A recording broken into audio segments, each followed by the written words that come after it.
السلام عليكم، أهلا وسهلا فيكم بقناة وصفات علا الحاج. اليوم إن شاء الله حنعمل مع بعض الكبسة. حتلاقوا في كتير طرق للكبسة، لكن اليوم حاعمل معاكم أسهل الطرق اللي تطلع معاكم النتيجة تحفة. يعني أطيب من هيك كبسة ما في. تابعوني نشتغل مع بعض. نبدأ بسم الله. أول شي ممكن تعملي الكبسة بلحمة أو بدجاج حسب رغبتك. بدي بصل مقطع، توم مهروس، بندورة مقطعة، وبدي بهارات صحيحة، لومي وقرفة ورق غار، خلنجان وشطة.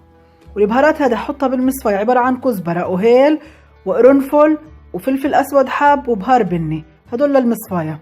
بدي كركم وبدي رز بسمتي مغسول ومصفى، شوية من عصير الليمون وصلصة. أول شي بدي أسلق اللحمة. طنجرة الضغط ضفت سمنة وزيت.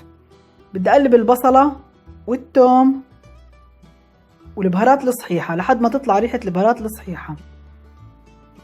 الآن بدي أضيف قطع اللحمة. طبعا لو بدك تعمليها بطنجرة عادية حتاخد وقت مضاعف عن ما تعمليها بالضغط.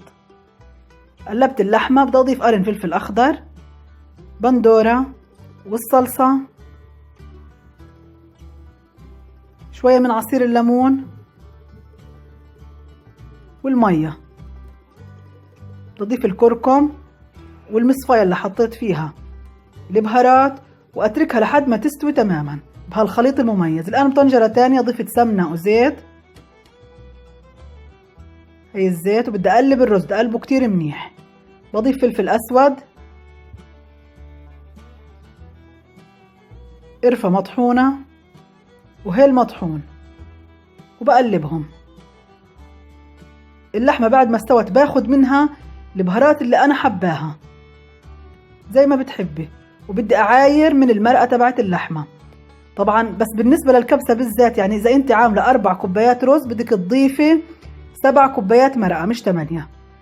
ضفت ملح وبضيف قطع اللحمة على الوجه بالشكل هذا وبغطيها. بتركها على نار هادية تقريبا ثلث ساعة بتاخد. هيك بعد ما مر الوقت، بعد ثلث ساعة، شايفين كيف رائعة.